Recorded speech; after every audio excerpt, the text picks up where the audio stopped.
This episode is brought to you by Shopify. Forget the frustration of picking commerce platforms when you switch your business to Shopify, the global commerce platform that supercharges your selling wherever you sell. With Shopify, you'll harness the same intuitive features, trusted apps, and powerful analytics used by the world's leading brands. Sign up today for your $1 per month trial period at shopify.com/tech, all lowercase. That's shopify.com/tech. It's only a kick, a jump, a block. It's only a serve. It's only a tackle, a run. It's only for the fans. After all, it's only pressure. You got this. Adidas.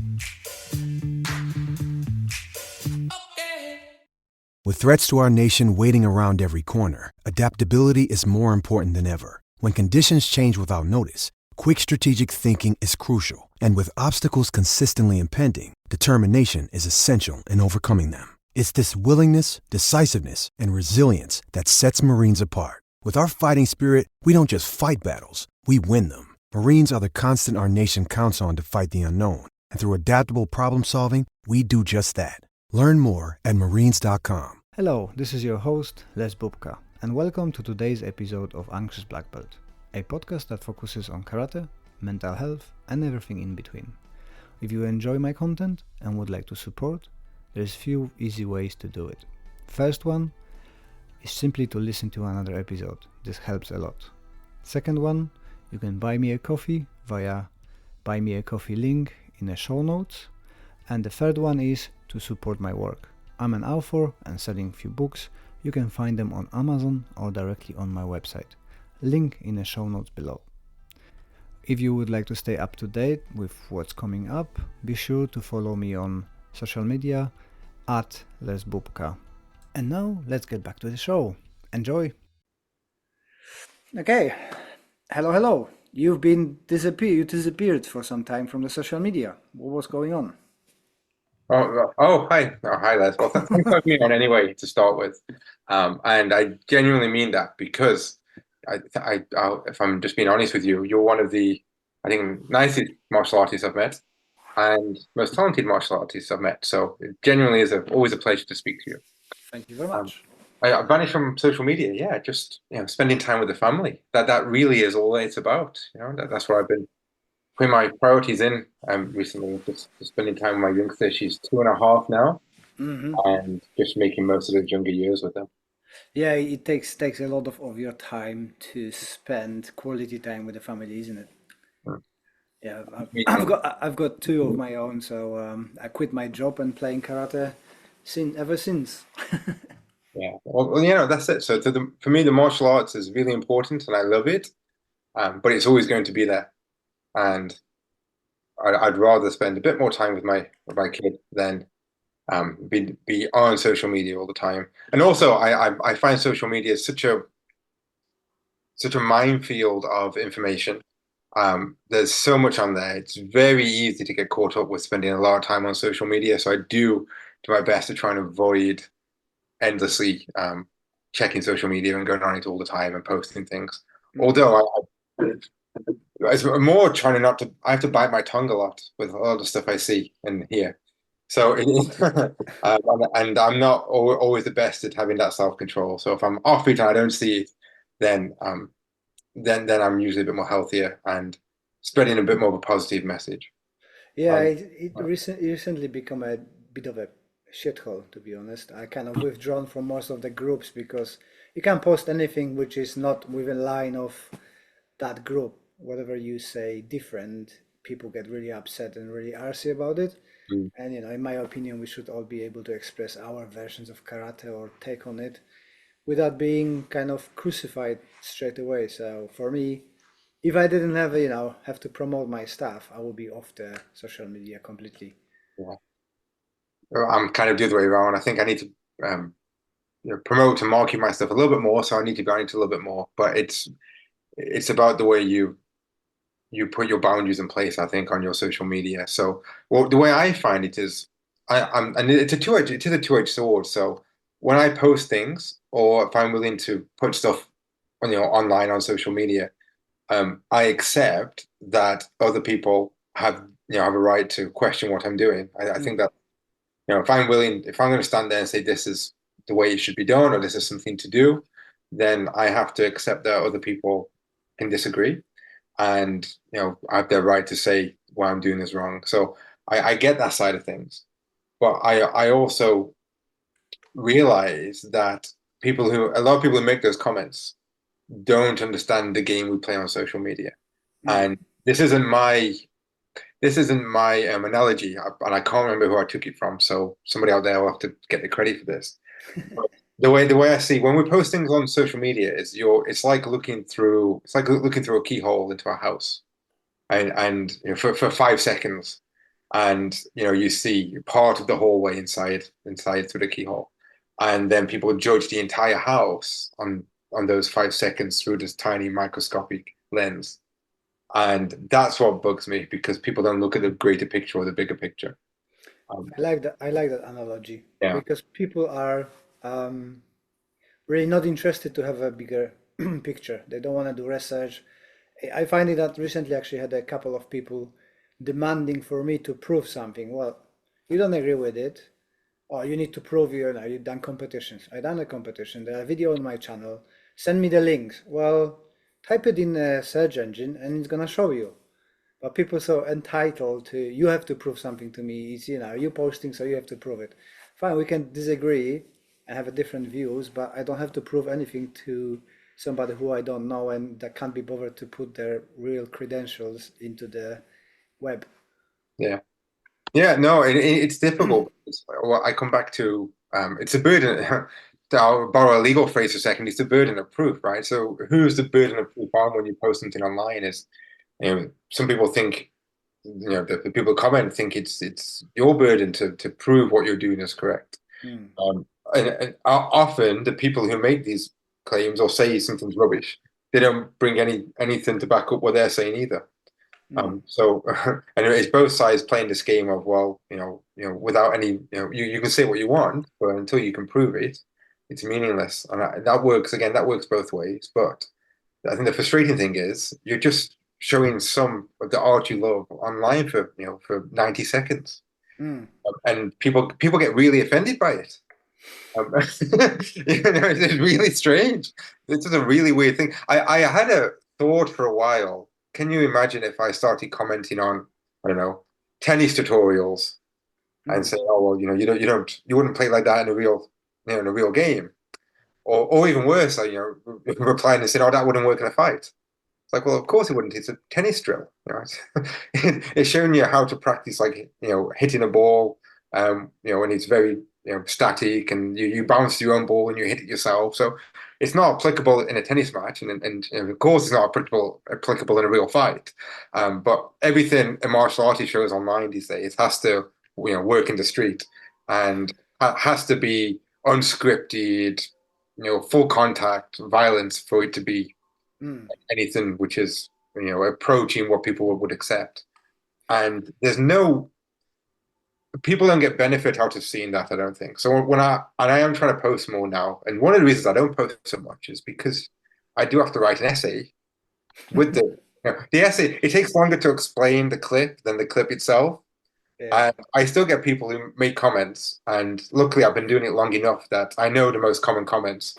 So you can preempt them. I preempt them with my contextual background notes, have the clip, and then I'm still referring people back to the contextual notes where I've already preempted what they're going to say.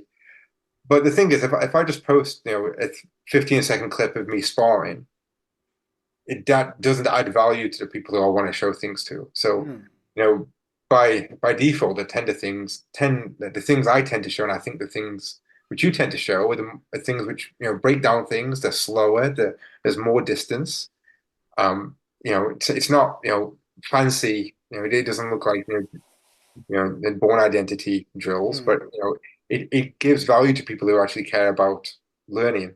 And when I watch your drills or things you put together, so I think I saw you did an arm lock drill application recently. That was lovely the way that was all pieced together, and it made complete sense. And as someone who can then I can then go practice that and go practice that in live situations and get that working for me. I don't need you to do that on your video. You know what I mean?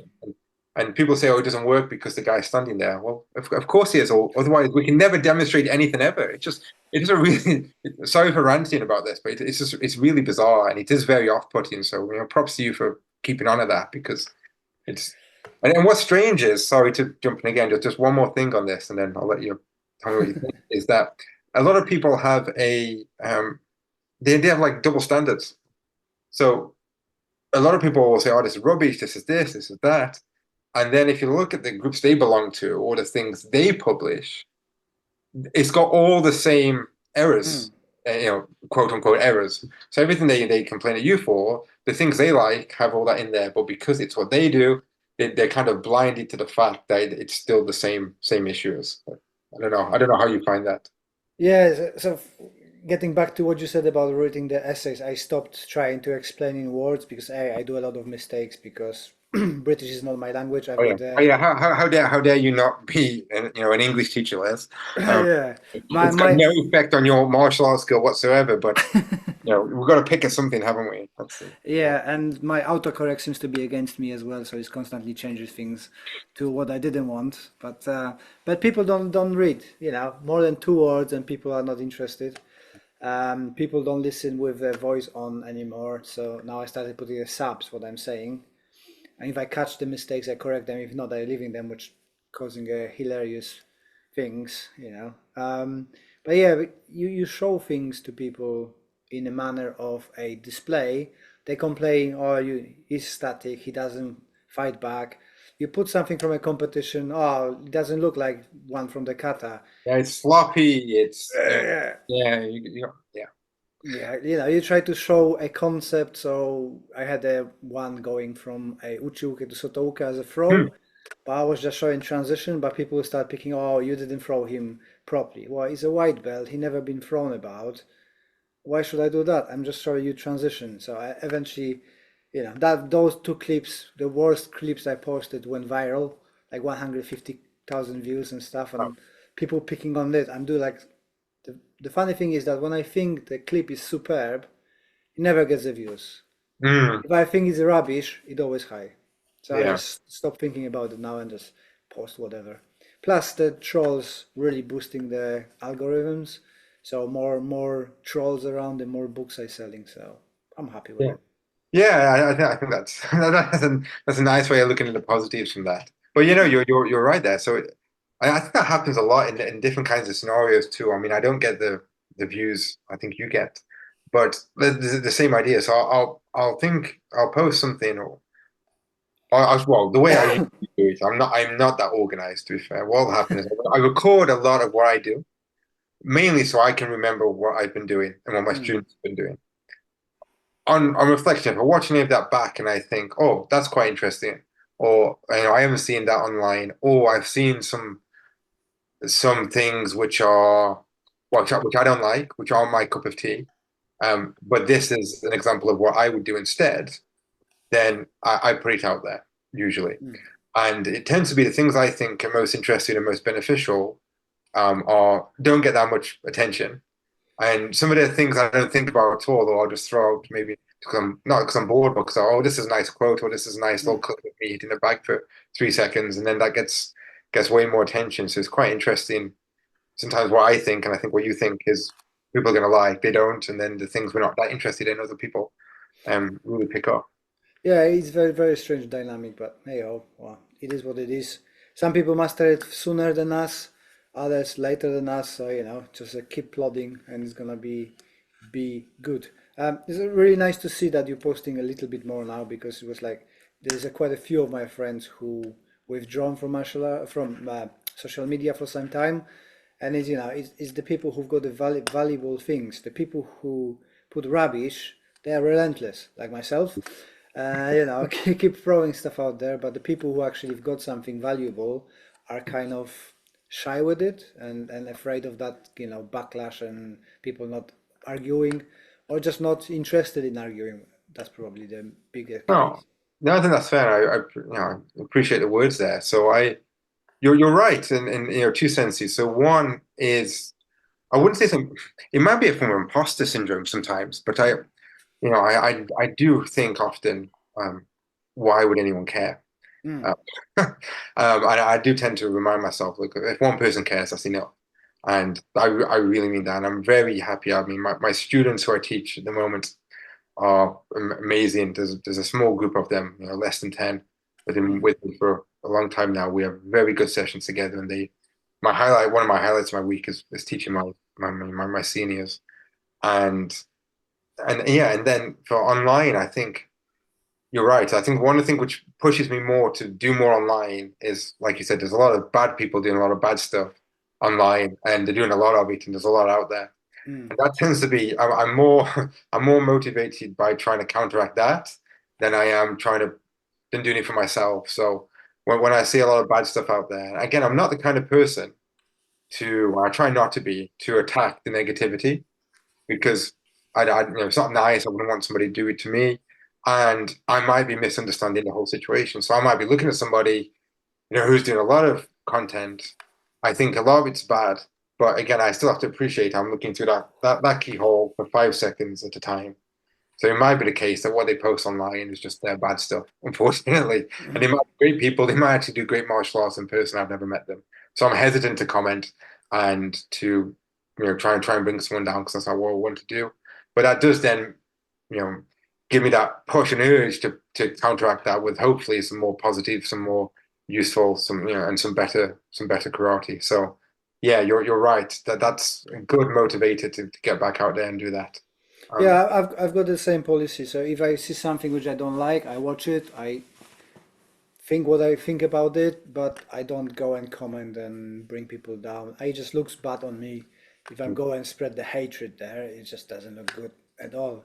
So I like to look on the positives and maybe do my video how I would like to do it and why I would do it this way. But everybody's got their own ways, and I moved kind of from being very against the Mac dojos to let them live.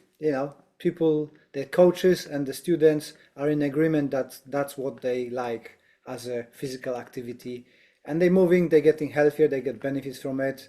If they're not going around and saying they are super martial artists or self-protections, it's all fine. I don't use a self-protection tag, self-defense. We don't do that. We do in sports, and I'm happy with it. And whatever other people think, I really don't care. Yeah. I think that's a very honest way of. It goes back to what I said at the start, and again, I don't want to.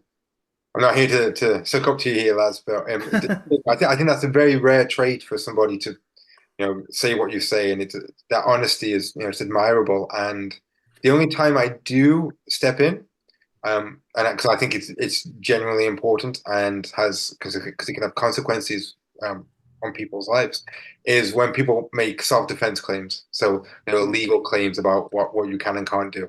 Um, and there's a lot of that going on at the moment. A lot of that going on in terms of, I don't know what your advertisements are like, and maybe this is what gets marketed to me. And you can have a look into my psyche on this. But I get a lot of self-defense weapons advertised to me on social media, on Amazon. So, umbrellas with spikes at the end, Mm. sprays which aren't pepper spray. They're like dye sprays, so they're identifier sprays. Mhm. Um, and things like that. So all these kind of like self-defense weapons, and people think they're entitled or they're legal in the UK when they aren't. Mm. No matter what the font and the copy says on Amazon or eBay, you can call Mm. it a self-defense weapon. You can say it's legal. It's a legal weapon to use, and it just isn't. And I see people using that. I also see a lot of videos, most videos we see posted are out of context, right? So Mm. if someone's demonstrating something or they're showing some kind of techniques, there's never usually a context. You can kind of guess from maybe the clothing. So if they're in if they're in martial art uniforms, you assume it's some kind of martial art based competition like sport or consensual combat, and then see people outside in jeans and jackets, and they're doing these like night defenses and things. Mm. On the ones where it's not entirely clear what the context is, sometimes you see things which I see as dangerous in terms of what's legally allowed. So you'll see like multiple head stomps or purposely following up and attacking people. On those kind of videos, I do tend to jump in and make a little comment. nothing negative to the video, but I'll say, but in terms of, self-defense law, this seems like it might be a bit above and beyond what you're legally allowed to do. Yeah. Because I think that's a place where I've got a bit of expertise, and I'm not knocking what's been done. I'm just highlighting for people who can't see the context that maybe if this was a real scenario, and you're in the England and Wales, because that's where my, again, geographically confined as well. So I'm like, if this happened in England and Wales and you did this, I would be hesitant to say you've acted within the law. I'll say something like that just to make people think, and just to make it clear that just because someone says they're doing self-defense doesn't mean they are. Yeah. And if those of you will start listening on our new platform and wondering why Leigh is talking about it and commenting on it, it's because he's got a good reason. He is an author of, I don't know if you can see it, I think Zoom doesn't want you to see it. UK Self-Defense Law by Leigh Simms Hons, LLB Hons. I don't know what that stands for, but honors, right? Yeah. Honors degree. So honors degree, okay. It just means I spent some time at university and ended up with a certificate at the end. Yeah, so Leigh's got the expertise of talking about the law, and this is why we're talking to Leigh.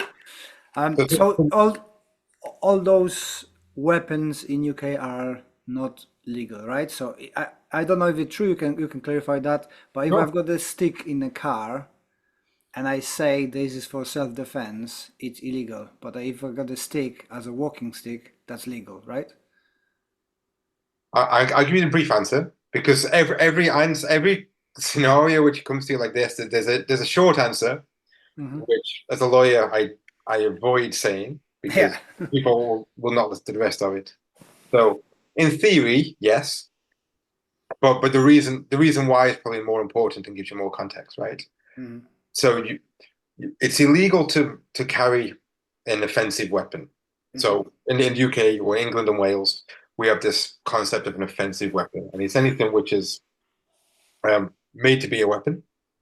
So, and anything which is specifically made to be a weapon. And this is where my alarm bells go off when people talk about self-defense weapons.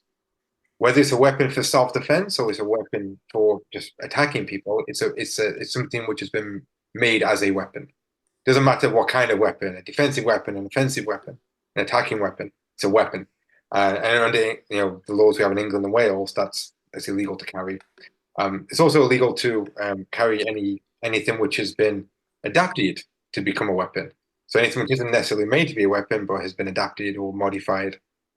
So that's the other one. And then the third one, which is kind of, I think, what we were almost alluding to there, is anything which isn't a weapon, per se, so isn't made to be a weapon, hasn't been adapted to be a weapon. So, for instance, a glass bottle which has been smashed and now it's jagged, that'd be, something which has been adapted for use as a weapon. But your third category of offensive weapons is something which isn't a weapon, hasn't been adapted to be a weapon, but is carried with the intent to be a weapon. So if you're walking around with a walking stick, and your reason you have that is so you're ready to attack people with it if they attack you, you're carrying an offensive weapon with you.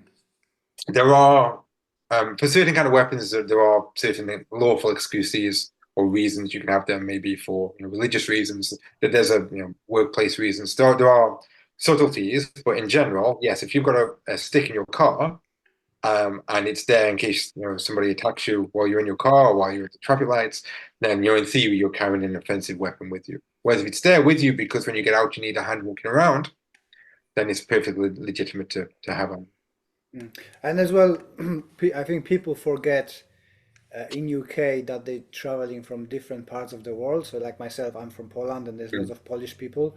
And in Poland, law states that you can have for example, button, the extendable metal button, but it cannot specifically, it's not a weapon if it doesn't have a heavy ball on the end. And that's in the law. So if you don't have a heavy object on the end, you can use it. But if it's got a heavy ball on the end, you can't use it. So everybody buys the one without, and you can carry it with you. So the kind of cultural and law differences in different countries get things more confusing, because UK is such a hub for migrants to meet up and live here, that people, I think, can't be bothered to get one of your books and read about it and educate themselves. By the way, if you own a book, they're going to be linked down below, so go and grab it from Amazon. They know familiarize themselves with law and then thinking, oh no, that's legal in my country, so I can do it here. It's just for self-defense.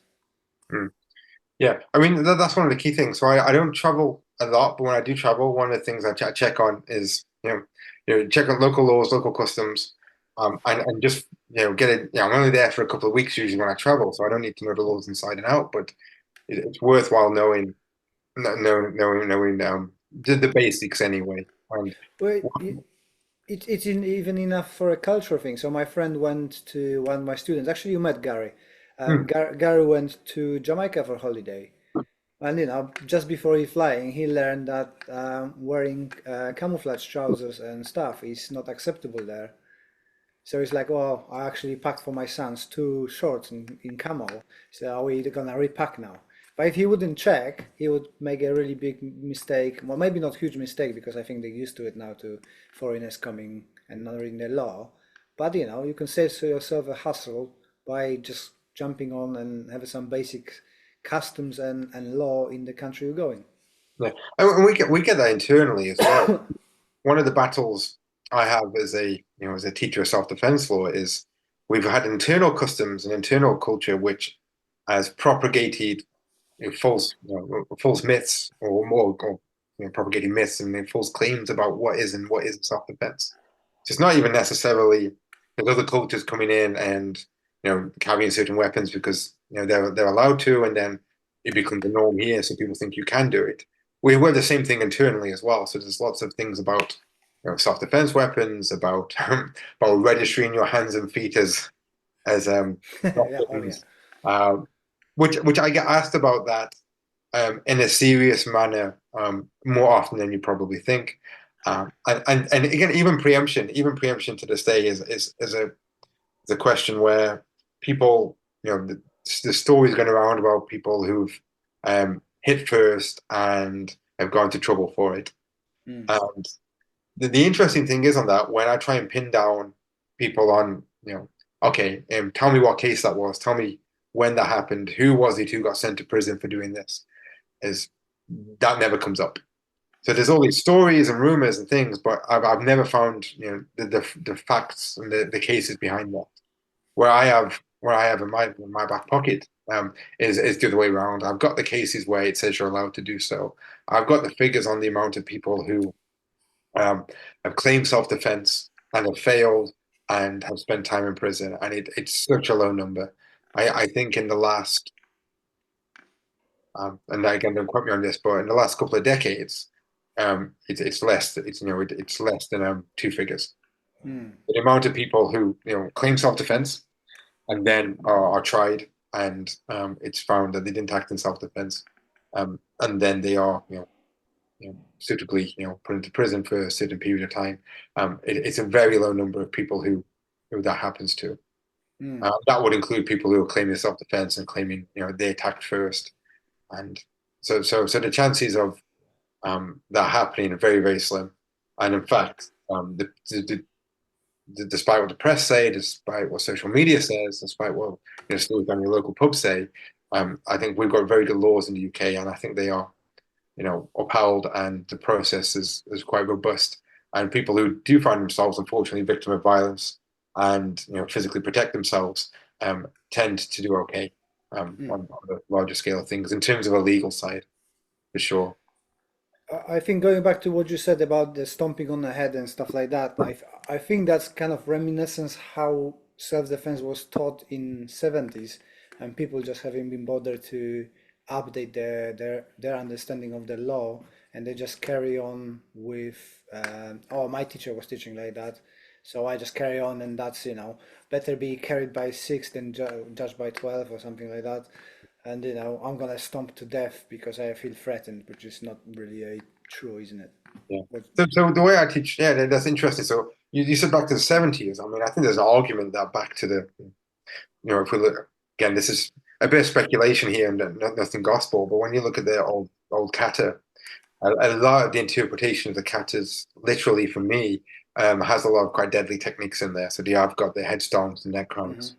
and techniques like that, which if you update them, and you can update them, and this will be something I'll be doing with, I think, Iain next week, actually, hopefully, is they will, and you can adapt them very easily. So you're stomping on people's arms or legs or hips rather than the head.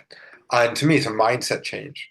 So it's not necessarily something where we have to like think about a lot, but we're not, if someone is trying to fight us, or we're going to be in an aggressive situation where we have to defend ourselves, I'm not thinking about, I'm going to teach this guy a lesson. Even if he wants to attack me, I'm going to teach you a lesson. That's not what I'm thinking. I'm thinking, how can I get myself out of here as soon as possible? And because I'm thinking like that, I'm not thinking about stepping on people's heads. I'm not thinking of cranking people's necks or, rushing back in there to make sure they're definitely down. I'm thinking about, what do I have to do to keep myself safe? Which might mean those things I've just mentioned, right? If I'm cornered and I'm trapped in with nowhere to escape, and I've hit somebody and they've fallen back, but I'm worried they're going to get back up, I might need to go back over there and hit them, but that's because I need to find a way to escape. But it's not, my mindset isn't, I'm going to teach you a lesson. My mindset's still, how do I get out of there? So I think when you change your mindset, you can change your drills, and you can change the original kata drill to one which works in modern day and keeps you completely, or as legally safe as possible. I think that transition is more of a mindset transition than a specific technique transition.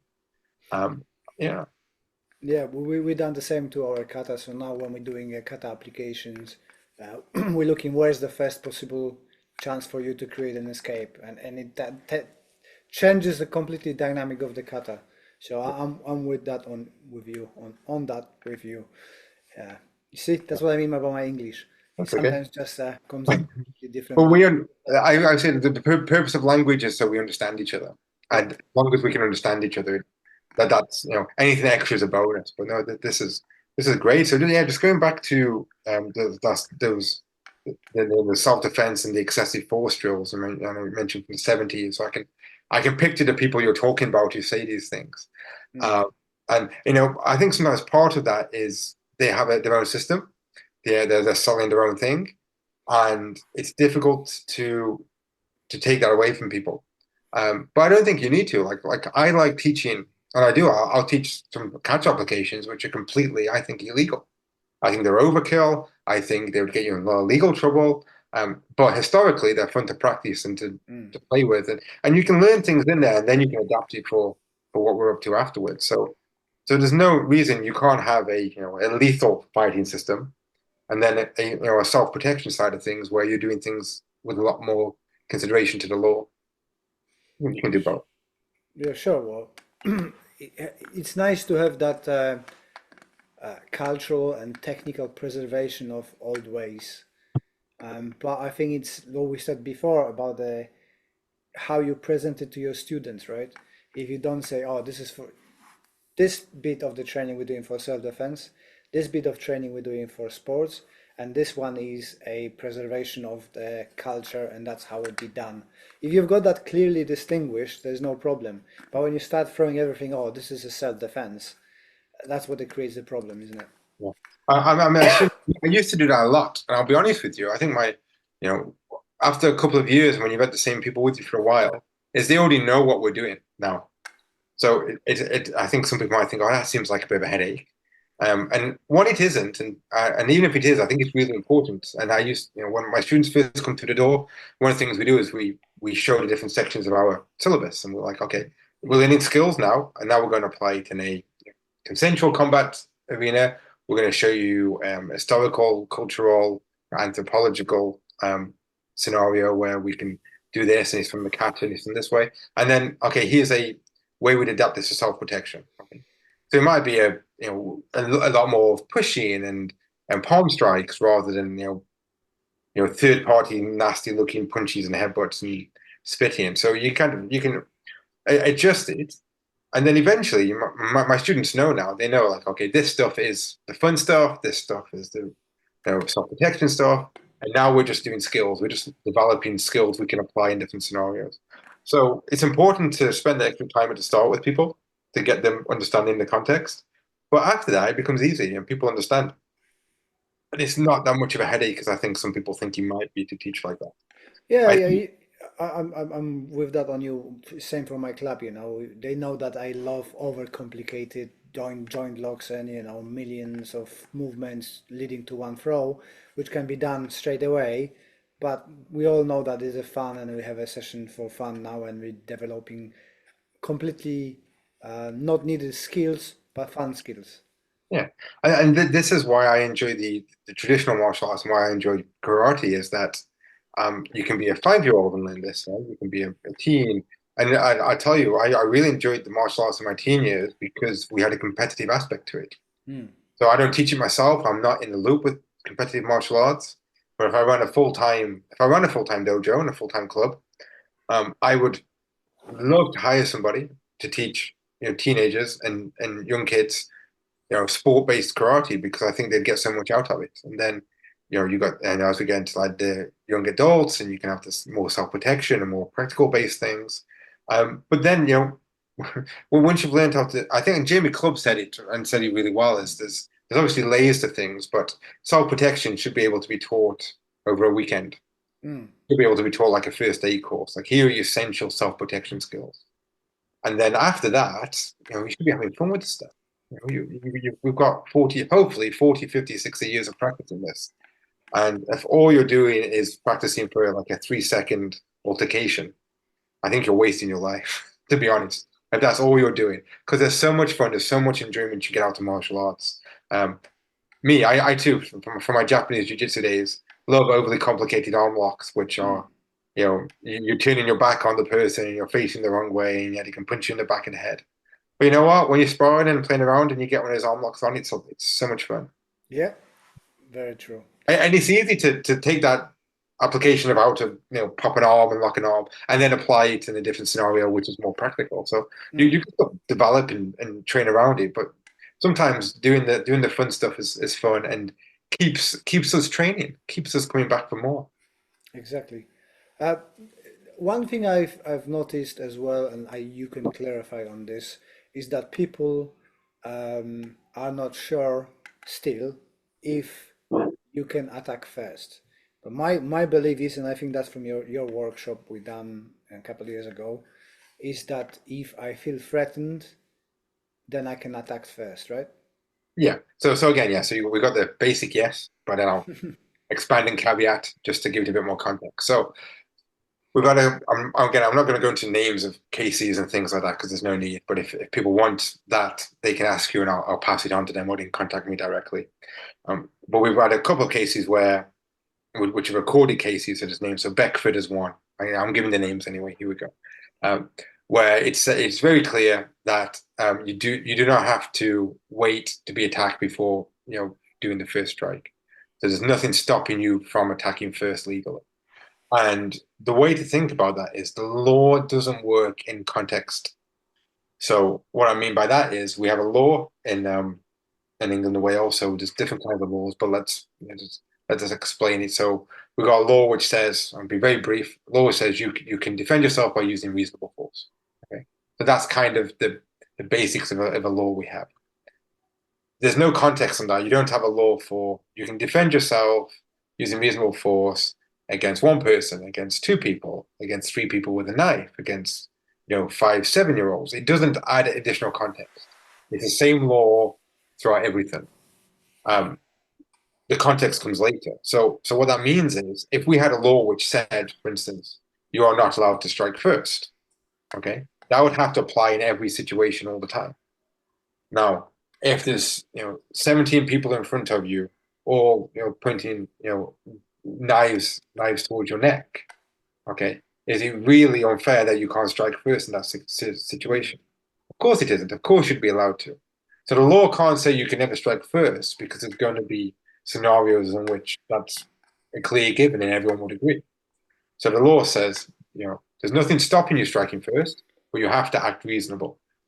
And how we get to reasonable, and we've got some cases which have given us examples of this happening before, is essentially if you think you are in immediate danger of being harmed with unlawful violence. So if someone is going to attack you and they haven't got a good reason to do so, i.e., it's not an obvious police officer trying to arrest you using reasonable force, but if you've just got somebody who's trying to harm you, someone trying to hit you, and you genuinely believe you're about to be hit, you are allowed to strike first. Now, again, if they're a 12-year-old boy, okay, and your strike first is to hit them in the head with a baseball bat, that's probably not allowed, right? Because that's excessive in its own right. But if it's three people and they're threatening you and you hit one of them first, then that would be allowed. And then we bring those two obvious examples I made and we bring them closer to the middle, and we get that one-on-one, man-on-man kind of situation people tend to be thinking about in this circumstance, where you got one guy threatening another guy. He says he's going to hit him. As soon as the other person feels like they're about to be unlawfully attacked, they're allowed to strike first. I think people, at least what I came across, people are really worried about it, and I think that's very confusing for them. Can I hit first, or I have to wait because karate says, and I think karate culture doesn't help, right? Karate is for defense, so you will never keep, which is the karate nisente ashi or nashi. It's misunderstood, isn't it? Yeah, I think it's misunderstood, and I think there's I can't remember who wrote the book, but I think it's one of Funakoshi's students. Yeah.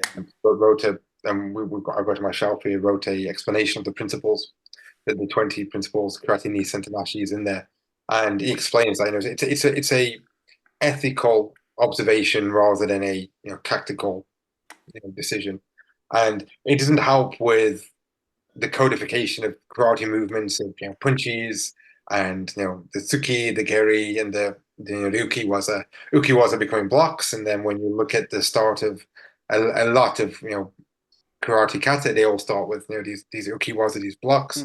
You get this kind of like this myth and notion of you always block first, which is these aren't blocks all the time. Not all katas start with blocks anyway, so even that doesn't add up. And then you have and so then you have this idea that karate is defensive, and unfortunately, it's people who've not experienced or studied real violence who bring out these myths. Because if you have studied real violence or you've been unfortunate to be experiencing that, you'll realize how difficult it is to block anything. Yeah. And actions beat reaction. Simple. Yeah. Easy. Changing the subject a little bit. Sure. Kind of to my area of expertise. We talked about it last time about the martial arts impact of mental health. How's your vision or view changed since you've got a child? That's right. The vision of me. Okay, that's an interesting question. Where now karate and martial arts fits in within your mental health, self-protection or self-care, when you've got a child and it is sleepless nights and all the parenthood joys of having a young one. Okay, yeah. I don't know if you've ever watched this will sound like I've not listened to your question at all, but I promise we'll get back to it. When I was growing up, I watched a TV show called Lost. Yeah, I've seen some. Yeah. Well, there was one. There's this concept of a constant, or this thing which is always in your life and is always around, and keeps you grounded. And for me, that's karate and martial arts. So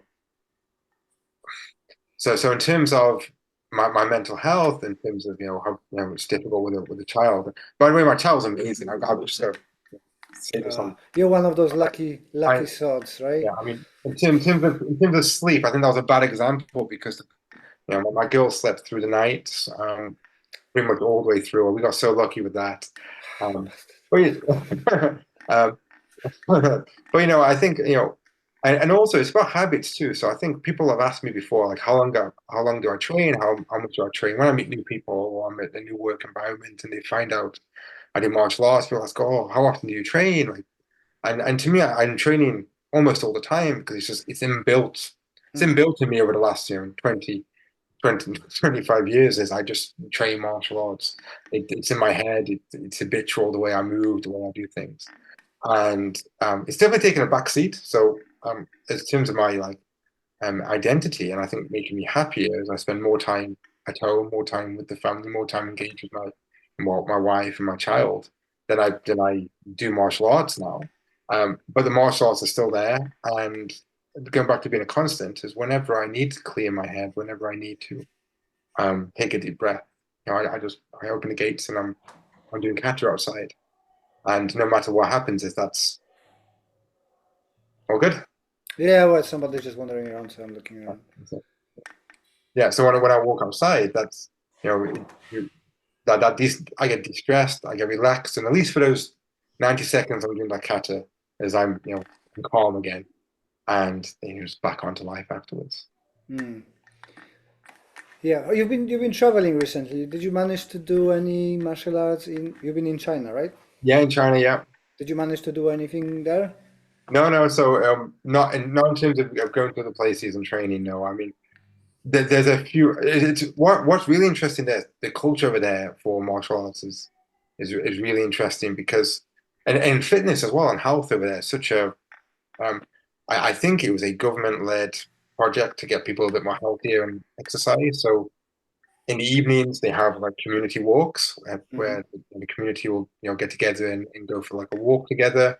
And then in the mornings people are out exercising a lot more. So there's a lot more people I see running. So I go for a run a lot more when I'm in China. And same with my in-laws. I've got a nice run where I run past the ocean down to a park. And at the end of the park they have it's a open air gym. So there's machines which are they must be coated in some kind of paint to keep them rust free. But there's exercise machines around the park, and going back to martial arts, there's people actively doing Tai Chi openly on the streets in the parks, and it's not weird, it's not strange. People don't make fun of them. So I do tend to sit back, but join in with them and pick up a bit of Tai Chi while I'm over there just to practice some flow. And it allows me as well to, want to practice my katas, I'll do it a bit more slowly, but it's not weird or strange to practice kata in a park in China. Did they not run to you? That's not Tai Chi. Get out of here. No. No. People they tend to just be interested in and yeah, there's an interesting curiosity rather than that's rubbish. What are you doing that for?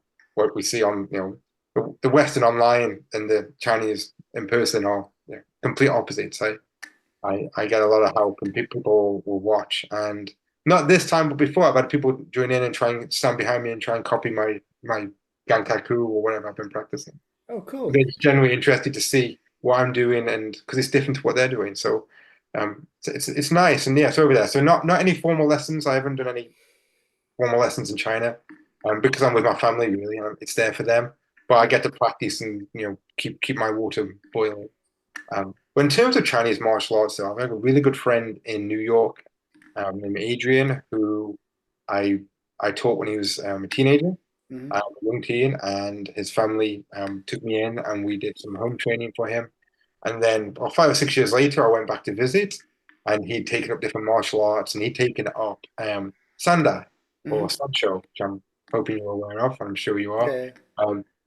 And that was run by a Chinese martial artist who taught a wushu class, who taught like a performance art class. Then after that, he taught Sancho or Sanda, and that was really enjoyable, really fun, and I think very practical and a really intense combat sport. So yeah. They do lots of throws. I like Sanda. Yeah.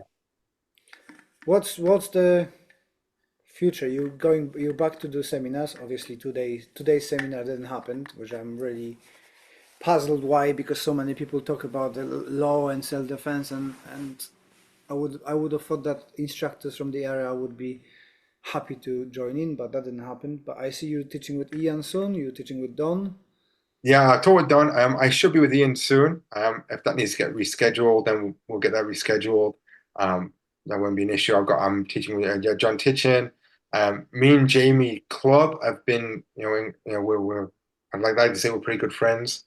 I've been for a while now, and we're planning something to do together as well, which will be quite exciting. And yeah, I mean, at the moment, and one of the reasons I think I've been off social media for a while is I've been focusing a lot more on my own writing. And I think this might be the first time I say it out loud publicly, is that I'm almost finished with a book called Progressive Karate, which is a full manual from beginner to black belt, essentially, on my take of karate and how to approach karate and structure karate. So that's something which is almost finished and will hopefully be coming out soon. And a follow-up to the book which you mentioned before, my UK self-defense law book. There's a follow-up to that, which is hopefully going to be coming out around the same time, which is a more in-depth look at the laws of self-defense in England and Wales. Are you taking pre-orders? Pre-orders? Not yet, but we'll be soon, and we'll get one across to you. We'll get one across. In terms of I'm doing seminar with Jamie as well in July, I think. I'm really interested in their animal instinct project with Mary. That seems to be very interesting stuff. So it'd be nice to have him in person and train with him and see how he's training, because although we know each other for years, we never actually met in real life, like my daughter says. No, Jamie's great. In person, he's something special. He's a very underrated, I think, martial artist on the UK scene. I think he's a great writer, but meet him in person and get to train with him, because I think you guys would get on, and he's a lot of fun. He is a lot of fun.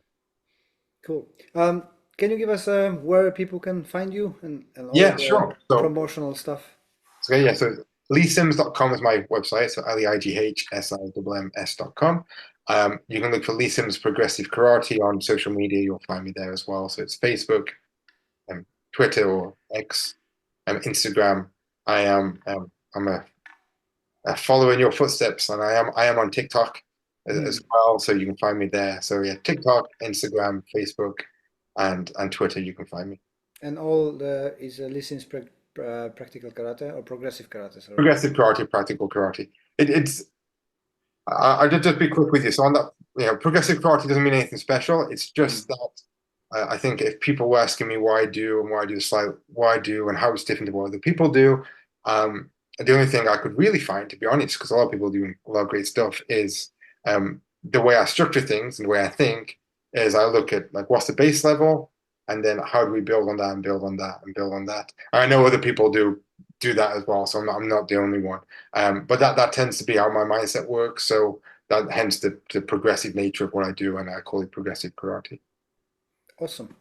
Thank you for your time. It was always a pleasure to talk to you, and I hope we're gonna catch up soon in real life. We will. Okay, take care. Sports Social Podcast Network.